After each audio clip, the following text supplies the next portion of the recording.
네, 누가복음 17장 11절에서 19절까지의 말씀입니다. 함께 교독하고 마지막 절은 합독하도록 하겠습니다. 예수께서 예루살렘으로 가실 때에 사마리아와 갈릴리 사이로 지나가시다가 한 마을에 들어가시니 나병 환자 10명이 예수를 만나 멀리 서서 소리를 높여 이르되 예수 선생님이여 우리를 불쌍히 여기소서 하거늘 보시고 이르시되 가서 제사장들에게 너희 몸을 보이라 하셨더니 그들이 가다가 깨끗함을 받은지라.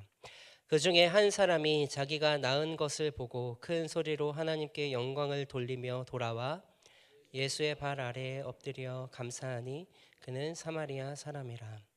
예수께서 대답하여 이르시되 10사람이 다 깨끗함을 받지 아니하였느냐? 그 9은 어디 있느냐?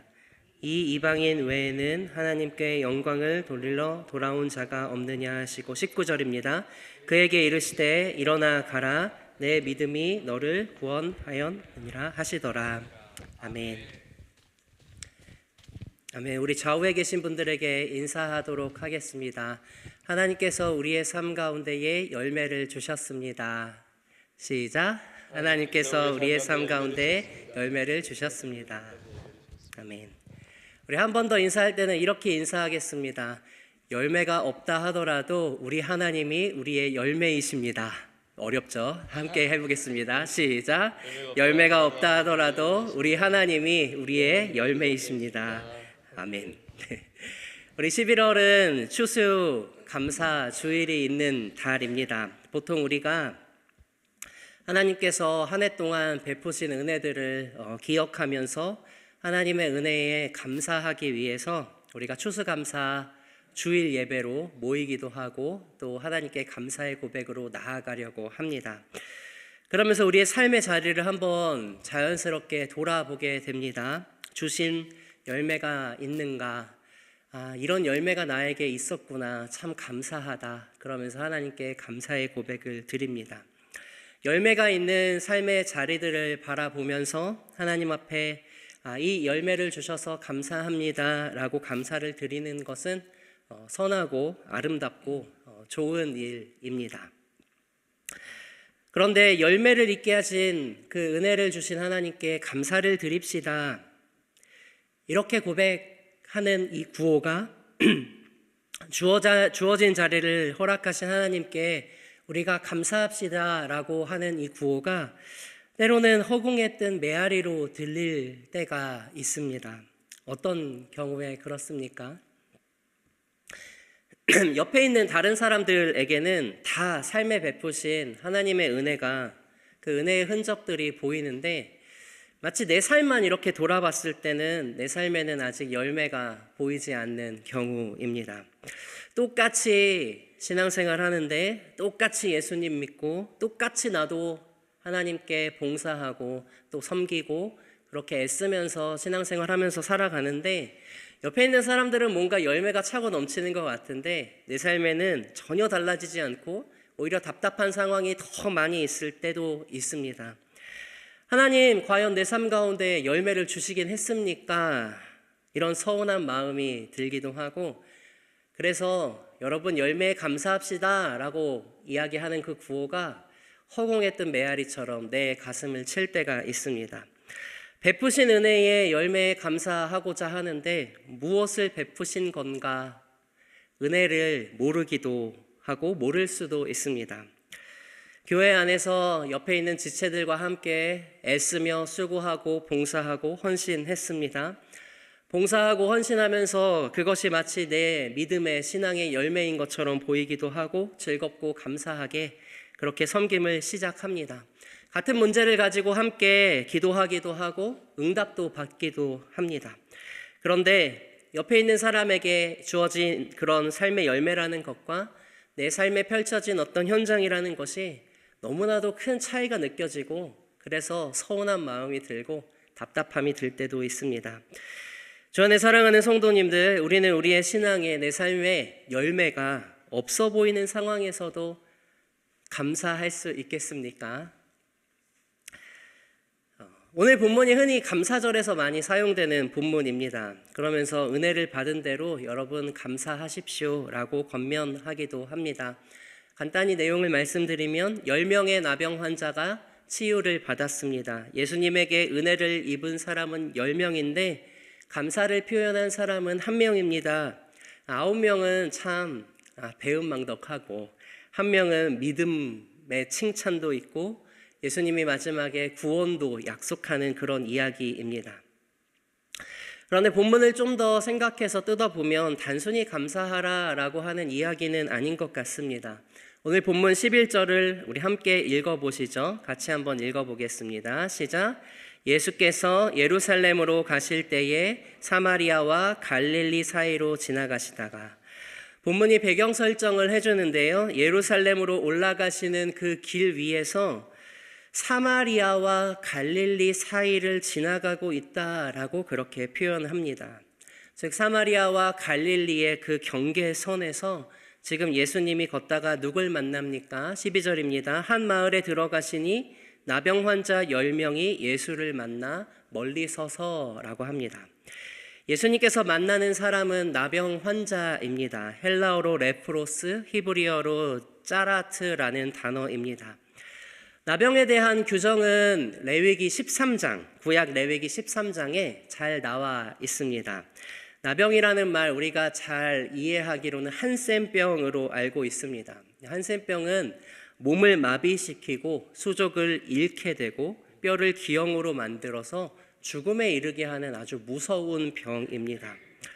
그런데 레위기 13장에서 언급하는 나병이라고 하는 것은 물론 그런 한센병인 것도 포함하겠지만 단순한 엄청 무시무시한 질병을 이야기한다기보다도 어떤 단순한 피부에 일어난 피부병, 시간이 지나면서 자연스럽게도 치유가 가능한 피부병들이기도 합니다. 사실 레위기에 있는 정결함과 부정에 대한 것들은요, 시간이 이렇게 잘 지나가게 되면 해결되는 것들이 많이 있거든요. 아이를 낳은 여인, 생리한 여자, 몽정을 한 남자, 벽에 생긴 곰팡이를 부정하다라고 말하는 문맥 가운데에서 나병이 부정하다라고 언급되고 있습니다. 다만 즉 다르게 말하면 이 나병이라고 하는 것은 피부에 생긴 어떤 곰팡이 정도의 질병이라고 우리가 생각할 수 있을 것 같습니다. 이 피부병이 전염성이 있기 때문에 이들은 격리가 됩니다. 격리가 되어서 성문 밖으로 추방되는 공동체에서 격리가 된 사람들이었습니다. 그래서 레위기 13장 45절과 46절에 보면 이렇게 말씀합니다. 나병 환자는 옷을 찢고 머리를 풀며 윗입술을 같이 가리고 외치기를 부정하다 부정하다 할 것이요 병이 있는 날 동안은 늘 부정할 것이라. 그가 부정한 즉 혼자 살되 진영 밖에서 살지니라 라고 말씀합니다. 이들은 성문 밖에서, 그러니까 함께 살고 있는 공동체에서 분리되어서 따로 그들끼리 살면서 다른 사람이, 정한 사람이 오면은 나는 부정합니다 나한테 가까이 오시면 안 됩니다, 병이 옮습니다 외쳐야 하는 사람들인 것이죠. 부정한 자로 취급받는 나병 환자에게 있어서 한번 생각해 보십시오. 가장 큰 고통은 무엇이었을까요? 가장 큰 고통, 우리가 질병으로 인한 고통도 생각할 수 있겠지만 구약학자들이 많이 이야기하듯 이것들이 그냥 피부병이다라고 바라본다면 오히려 이들에게 있어서 더 큰 괴로움이라고 하는 것은 함께 살아가던 이웃과 함께 살아가던 가족들을 상실했다라는 부분입니다. 이들이 치유되고 회복되기 전까지 말인 것이죠. 그런데 이들은 부정하다라고 외치는 것이 아니라 뭐라고 외치고 있냐면 13절의 말씀을 보십시오. 소리를 높여 이르되 예수 선생님이여 우리를 불쌍히 여기소서 하거늘. 여기서 주목할 표현은 선생님이라는 표현입니다. 10명의 피부병 환자들이 우리를 불쌍히 여겨달라라고 합니다. 우리 모든 성도님들이 하나님을 향하여서 하나님 신앙을 가지고 불쌍히 여겨달라는 그런 의미의 표현일까요? 그렇지 않습니다. 우리가 이걸 신앙의 표현으로 보기에는 어렵습니다. 1세기 유대 사회 가운데에서는 기적을 행하는 사람들, 종종 질병을 고치는 사람들, 소위 축귀 사역자들이 있었습니다. 이 10명의 사람들도 예수를 향하여서 질병을 고치는 선생님 정도로 그렇게 여기고 우리의 병을 좀 고쳐주십시오 라고 요청을 한 겁니다. 소문을 들어보니 좀 용하다더라 하면서 그렇게 나간 것이겠죠. 이런 자들을 향해 예수님 뭐라고 말씀하시냐면 14절입니다. 보시고 이르시되 가서 제사장들에게 너희 몸을 보이라 하셨더니 그들이 가다가 깨끗함을 받은지라. 사실 이 사람들에게 예수님은 그냥 병을 고치는 선생님일 뿐입니다. 병 고치는 축기 사역자인 것이죠. 그 사회에서 사실 그 사회 안에 있는 제사장이라고 하는 존재보다 하등하게 사실 여긴 것입니다. 그런데 이 제사장이라는 자는 어떤 자입니까? 제사장은 격리되고 추방된 상태에서 원래 사회로 복귀할 수 있는 선언, 그러니까 복귀를 선언하는 권한과 능력이 부여가 되는 사람입니다. 율법에 따르면 제사장에게 몸을 보여서 제사장이 이 몸을 딱 보고 진찰을 하는 것이죠. 깨끗해지면은 깨끗하다 선언하면 다시 그 공동체 밖에서 사회 안으로 들어올 수 있도록 제사장이 그것을 선언할 권한이 주어져 있었습니다. 예수님은 그저 질병의 증상을 치료하는 분 정도로 보고, 그런데 실제로 이들이 경험하는 본질적인 아픔은 무엇이냐면 사회에서 추방되었고 격리된 이 조치 때문에 고통을 받고 있었던 것이었습니다. 사실 예수님은 아주 작은 일을 한 것이고 제사장은 그들에게 온전히 사회로 복귀할 권한, 그 선언할 권한이 있는 자들이니 너희가 그들을 향하여서 나아가라 라고 예수님이 그냥 선언하신 겁니다. 이 중에서 9명의 피부병 환자들이 성전을 향하여서 나아갔습니다. 성전에 제사장이 있을 테니까요. 그래서 정결 법규에 따라서 아마도 제물을 드리고 제사를 드리고 감사의 표현을 하나님께 아마 그들이 했겠죠. 정결 법규에 따라서 그 부정한 자가 정결하게 됐을 때에 정결 규례를 따라서 나아갔을 겁니다. 자, 그런데 여기서 우리가 주목할 것은 이 지역이 서두에 말씀했듯이 갈릴리와 사마리아 사이의 길 위다라고 성경이 언급하고 있다는 겁니다. 즉 우리는 사마리아 사람이라는 사람의 정체성에 주목을 해야 합니다. 제사장에게 가다가 예수님에게 돌아온 이 한 사람은 사마리아인이죠. 사마리아는 유대인들에게 어떻게 인식이 되는 곳일까요? 사마리아는 부정하다 인식되는 지역입니다. 그래서 유대인들은 갈릴리에서 예루살렘을 향할 때에 사마리아로 가지 않고 이렇게 돌아서 갔습니다. 하지만 예수님은 사마리아와 갈릴리, 그러니까 갈릴리와 사마리아를 통과하여서 예루살렘으로 사실은 가시는 분이셨죠. 10명 가운데 이 한 명은 사마리아 사람입니다. 피부병에 걸리지 않았다고 만약에 상상을 해본다면 나머지 9명은 이 사마리아 사람인 이 사람을 부정하게 여겼을 것이고 교제하거나 상종하지도 않았을 그런 사람이다 라는 말입니다. 하지만 사회에서 쫓겨나서 성 안에서 율법대로 쫓겨나서 같은 처지에 있기 때문에 부정한 지역에서 성문 밖에서 이 사마리아 사람과 함께 있었던 것입니다. 그러나 예수님께서 너희가 제사장에게 가서 몸을 보여라 라고 선언했을 때에 이들이 치유가 되고 이 9명은 기쁨과 감사를 드리며 완전한 사회적인 회복까지 이루어질 그 예루살렘 성전을 향하여서 나아갔을 것이고 그리고 그들은 완전히 공동체에서의 회복까지 이루어졌을 겁니다.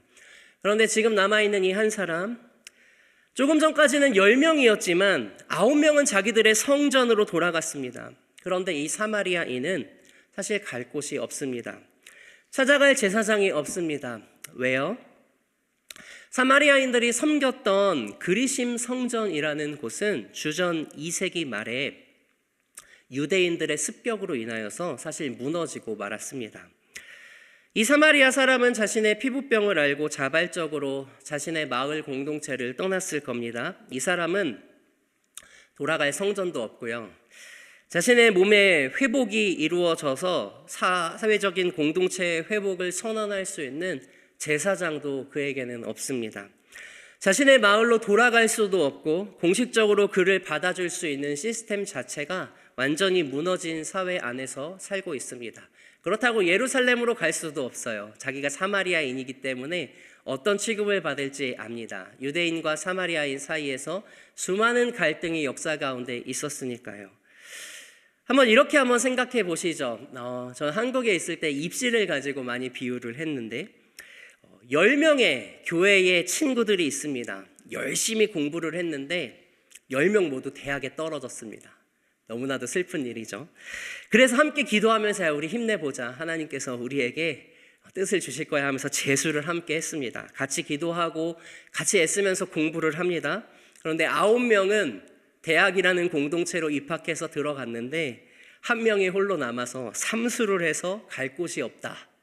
이런 상황이라고 한번 생각을 한번 해보시면 좋겠습니다. 이 한 명은 어떤 심령이겠습니까? 마음이 어떻을까요? 이 사마리아 사람이 얼마나 고민을 했겠습니까? 나는 어떤 제사장에게 가야 하나? 가라 그래서 가기는 가는데 사실 갈 곳이 없죠. 그리심 칭찬이 없어요. 얼마나 가슴이 찢어지겠습니까? 나는 돌아갈 성전이 없는데.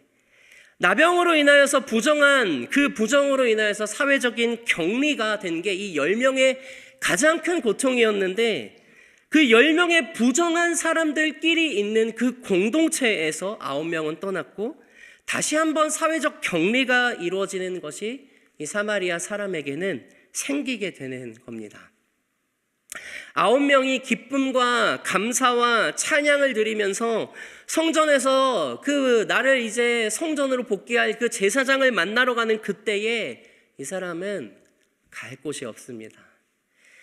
본문에 나오지 않지만 자신이 사마리아 사람이 아니라고 했다면 시작조차도 하지 않았을 그러한 고민들이 그의 삶 가운데 그 치유하는 그 현장 가운데 있지 않았겠습니까? 그런데 그렇게 심정적으로 아픔과 고통을 느끼는 외로운 그 자리, 돌아갈 것이 없다고 느끼는 그 자리, 하나님께서 베푸시는 어떤 은혜의 역사가 있었는데 그게 나는 선언할 제사장이 없어서 그렇게 외로움을 느낄 수밖에 없는, 돌아갈 성전도 제사장도 없는 사마리아인이고 두 번째 사회적 배척과 소외감을 느끼고 있는 상황이었기 때문에 그는 그 자리에서 예수 그리스도에게 나아가서 그분을 만날 수가 있었습니다. 확인받을 제사장이 없기 때문에 그는 예수님에게 다시 그냥 돌아왔습니다. 성전에서 해야 하는 감사, 제사장 앞에서 해야 하는 그 고백, 그거를 어떻게 합니까? 예수님 앞에서 하는 겁니다.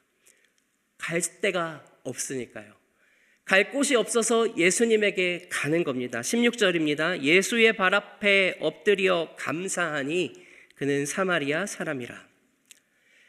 비루하고 비천한 자리, 약하고 괴로움의 자리, 이것이 사마리아 사람이 예수님 앞에서 감사의 고백을 할 수 있었던, 그 감사의 고백을 했던 바로 그 자리입니다. 다른 사람들과 비교해서는 전혀 다른 그 삶의 형편과 자리였기 때문에 그 자리에서 예수님께 나아갈 수밖에 없었고, 그래서 그곳에서 예수님께 감사의 고백을 할 대상이 예수님밖에 없던 겁니다. 그런데 예수님 뭐라고 말씀하십니까? 우리 함께 18절 말씀을 읽어보면 좋겠습니다. 18절 같이 읽어보겠습니다. 시작. 이 이방인 외에는 하나님께 영광을 돌리러 온 자가 없느냐. 무슨 말씀입니까? 지금 내가 돌아갈 성전이 있고 내가 만날 제사장이 있는 사람들 말고 지금 돌아갈 성전이 없어요. 제사장을 만날 수도 없는 이 불쌍한 사마리아 사람 외에는 내가 진짜 성전이고 내가 참된 제사장이라는 사실을 제대로 알 사람이 없냐라고 오히려 얘기하시는 것과 같습니다. 예루살렘 성전이라는 거, 그곳의 제사 시스템이라고 하는 것은 예수님을 바라보게 하는 상징입니다. 참된 성전이신 예수님, 참 선지자이시자 대제사장인 예수 그리스도가 사실 그들의 눈앞에 있었습니다. 인간이 하나님께 나아갈 수 있는 유일한 장소, 그 길이 바로 눈앞에 지금 사실 존재하는 예수 그리스도인 겁니다. 온전함을 선포할 수 있는 유일한 분이 사실 지금 바로 앞에 10명 앞에 서 있었습니다. 찾을 성전이 있었고 사회로 복귀시킬 선언을 할 수 있는 제사장이 남아있는 유대인들은 예수 그리스도를 알아볼 수조차 없었습니다. 그저 그들에게는 병을 치유해 줄 선생님이었을 뿐이죠. 그런데 이 사마리아 사람, 찾을 성전도 없고 확인 맡을 제사장도 없기 때문에 비루한 자리에 있는 사마리아 사람이라는 그 정체성 때문에 그는 예수님에게 나올 수밖에 없었고, 예수님이 누구신지에 대한 진리를 알았는지 모르겠지만 참된 진리 앞에서 구원을 얻는 믿음을 소유하는 자가 되었습니다. 오늘 본문이 이렇게 얘기하죠. 내 믿음이 너를 구원하였느니라 라고 사마리아 사람에게만 예수님이 선언하십니다. 깨달은 것이죠. 이분이 진짜 성전이시다. 이분이 진짜 제사장이고 메시아이시다. 주 안에 사랑하는 성도님들, 우리가 선지서를 보면은 종종 공평하신 하나님이나 공의로우신 하나님에 대해서 성경이 언급하는 것을 보게 됩니다. 그래서 우리는 하나님을 뭐라고 부르냐면 공평하신 하나님이라고 부릅니다. 그런데 우리가 하나님을 향하여서 평등하신 하나님이라고 부르지는 않습니다. 무슨 의미입니까? 하나님이 모든 사람에게 동일하게 똑같은 분량의 은혜를, 동일한 분량의 사랑을 베푸는 분이 아니라는 말입니다. 예를 들어서 쉽게 얘기해 볼까요? 가난한 사람이나 부자가 있다고 생각해 보십시오. 돈이 많은 부자라고 해서 구원을 얻지 못하는 것은 아닙니다. 돈 많은 부자도 구원 얻을 수 있습니다. 가난한 자든 부한 자든 믿음으로 누구나 동등하게 구원을 얻을 수가 있습니다. 그런데 돈이 많은 부한 사람보다 가난한 사람이 하나님의 은혜를 체험하고 하나님의 사랑과 긍휼을 경험할 수 있는 그 가능성이 더 높습니다. 하나님이 공평하시기 때문입니다. 부자가 하늘나라에 들어가는 게 참으로 쉽지 않습니다. 여러분이 한번 하나님을 인격적으로 만났었던 때를 한번 생각해 보시길 바랍니다. 우리가 가장 비천했을 때, 가장 심령이 주님 앞에 가난했을 때, 가장 절박하고 눈물이 나는 상황과 삶의 그런 여정 속에서 하나님의 도우심이 없이는 도저히 아무것도 나는 할 수 없다라고 느끼는 그때에 우리는 그때 하나님의 은혜와 자비와 긍휼을 체험합니다. 하나님은요, 약자의 아버지이십니다. 고아와 과부와 힘든 자들을 그들의 아버지로, 하나님은 그러한 연약한 사람들을 편애하시는 아버지입니다. 신명기 10장 18절에 보면 이런 말씀이 있습니다. 고아와 과부를 위하여 정의를 행하시며 나그네를 사랑하여 그에게 떡과 옷을 주시나니. 정말로 은혜가 필요한 사람, 자신의 신세를 한탄하면서 사는 사람에게 하나님의 은혜가 위로부터 아래로 흐르는 현상은 역사 가운데에서, 수많은 삶의 현장 가운데에서 나타납니다.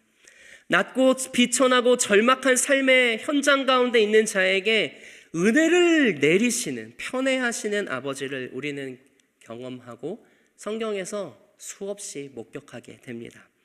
하나님은 에서를 미워하고 야곱을 편애하셨습니다. 예수님을 3번이나 부인한 베드로를 사랑하셨습니다. 사랑하는 성도님들, 이 하나님을 믿으십니까? 정말 믿으시죠? 그래서 우리의 삶 가운데 감사의 자리가 달라질 수 있습니다. 삶에 눈앞에 펼쳐지는 열매가 없어서 가장 비루하고 가장 비천한 자리이기 때문에 감사를 할 게 없습니다. 이게 아니라 오히려 그 자리 가운데 하나님의 은혜를 경험하고 하나님의 은혜를 누릴 수 있습니다. 나를 편애하시는 그 하나님을 경험하는 자리가 바로 그 자리가 될 수 있고, 그 자리에서 우리가 예수 그리스도를 만나고 그분 앞에 감사의 고백을 올려드리게 되는 겁니다. 누군가는 삶 가운데에 허락하신 하나님의 열매로 인하여서 감사할 수 있고 그것을 자랑할 수도 있을 겁니다. 그것도 선한 일이고 좋은 일이고 우리의 삶의 모든 것이 하나님께 있기 때문에 옳은 일입니다. 해야 하는 일이죠. 그러나 동일하게 어떤 사람은 고통의 시간을 경험했지만 자신만 또 동일하게 재차 고통의 시간을 경험하는 그런 자리가 있습니다. 누군가는 기도 응답으로 문제가 해결됐다고 해서 감사의 고백을 올려드리는데, 누군가는 아무리 기도를 해도 반복적으로 고통당하는 그러한 자리가 있습니다. 기도의 열매가, 삶의 열매가 도저히 보이지 않는 그런 상황이 있습니다. 그래서 오늘 본문의 사마리아 사람처럼 갈 곳이 없는 그 자리, 아주 연약해서, 그래서 약해서, 너무 연약하기 때문에 편애하시는 예수 그리스도를 만나는 자리가 되는 것이고, 하나님의 사랑을 경험하고 그 자리에서 우리는 인격적인 주님 앞에 나아갈 수 있게 되는 것이고, 감사의 고백을 하고 구원 얻는 믿음이 뭔지 알게 됩니다.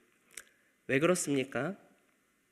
하나님이 우리의 아버지, 하나님이 우리의 삶을 다 인도하시고 계획하시고 이끄시는, 우리의 삶을 가장 잘 아시는 아버지이시기 때문입니다. 제사장이 없어도, 성전이 없어도 하나님 자체가, 우리 주 예수 그리스도 자체가 나의 삶의 열매가 되고 그분을 만난 것이 가장 큰 감사의 고백이 되기 때문입니다. 비루하고 고통받는 그 자리에서 편애를 받는 그러한 자리, 그 자리가 감사의 자리로 변화되는 겁니다. 주 안에 사랑하는 성도님들, 말씀을 정리합니다. 우리 추수의 달인 우리 11월을 맞이하여서 우리 삶을 한번 돌아보시기를 바랍니다. 우리의 삶 가운데에 하나님이 베푸신 열매로 나는 이러한 감사의 고백을 할 수 있겠구나 계수하시고 그렇게 감사할 수 있습니다. 사실 하나님께서 은혜를 정말 폭포수와 같이 우리의 삶 가운데 막 부어주셔서 그냥 하나님이 주신 은혜가 너무나도 큽니다. 하나님, 내가 이 교회에서 믿음 생활했더니 또 봉사하고 섬겼더니 하나님이 맺어주신 열매가 너무나도 커서 감사합니다. 가장 깔끔하고 딱 떨어지는 그런 정답 같죠. 그렇게 되면 참 좋겠는데, 그런데 우리의 삶이라고 하는 것이 그렇게 간단하지가 않습니다. 서두에 언급했듯이 많은 성도님들이 교회 봉사와 어떤 섬김을 기쁨과 즐거움과 감사함으로 시작하기도 하죠. 그래서 그 자리에서 열매를 맺기도 합니다. 그런데 사실 그 자리가 열매를 막 맺으면서 감사만 할 수 있는 그런 자리는 사실은 아닙니다. 오랫동안 섬겨보셨으니까 아시잖아요.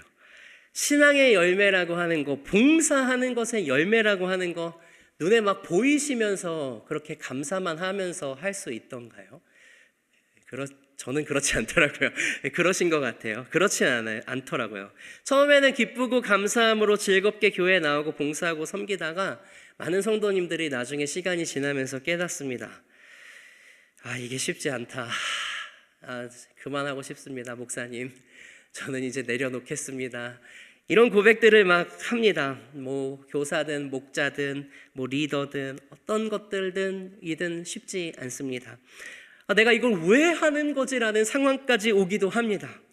열매가 맺히지 않고 오히려 그 자리는 고통의 자리이고 오히려 누군가한테 2번 비난받는 자리입니다. 하나님, 왜 그 상황 그냥 두십니까? 하나님, 나한테 이렇게 내가 섬기면 나한테 은혜를 팍팍 주셔서 뭔가 교회 안에서 열매가 그냥 탁탁탁 맺히면 얼마나 좋습니까? 라고 얘기가 나올 법합니다. 그런데 섬김의 일에서 삶의 여건 가운데에 정말 열심히 섬기고 봉사하고 애쓴다 하더라도 수많은 오해를 받고 문제가 생기기도 하고 시련과 어려움과 고뇌와 눈물로 수많은 사람들이 그렇게 보내지만 교회를 지키고 봉사하며 살아갑니다. 왜 그렇습니까? 그 자리가 하나님의 편애를 받을 수 있는 자리이기 때문입니다.